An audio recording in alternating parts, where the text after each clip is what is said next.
atong pingan kaya atong kinabuhi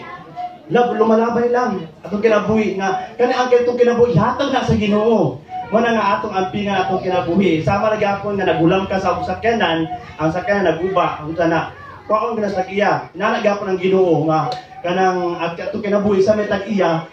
kung kuan na gid siya gid imong gidaot ang imong kinabuhi kuaon na gid ka sa Ginoo kay wala makita nga wala na makay pulos nga ang kinabuhi nga imo ra mangiusik-usikan mo na nga atong ang pagdasit na ko mga igsuon nga atong kinabuhi ato ginang ampingan nga dahil sa Ginoo kanato usapon makakuan pud ta usapon atong mabantayan makapabandog pud ta sa natabo sa akong ate ato siya ang atong panaminan ba nga inaana tungod sa inom na inaana namatay sa sayo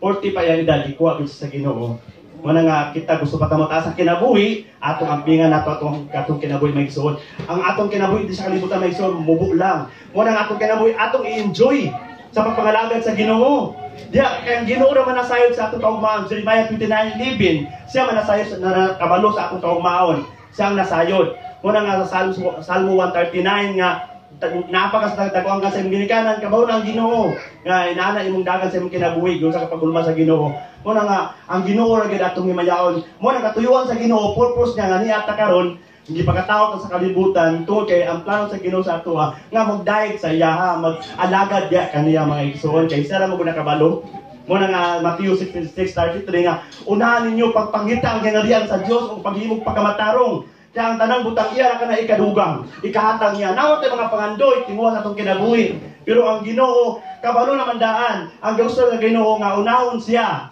Ba? Amen ba mga igsoon? Amen. Muna nga unahon ginato siya sa pagpangita. Muna nga salamat sa Ginoo nga niya katanan din sa aron sa pagpasalamat sa kayo sa Ginoo. Muna nga ang ato lang atong una-una kasing-kasing diya na gud sa Ginoo naon ginato nga ang wala ta kay muan. Wala kay muan kung wala ang Ginoo kaya tanang na magsuon kung wala ikaw asa ako karon mo na kanunay ta magpaduol sa Ginoo mo na ako ang pagdasig maka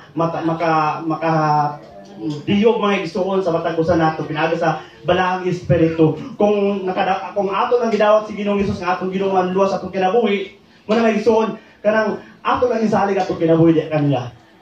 og siya na ang magbuot nato dili na kita amen ba? Amen.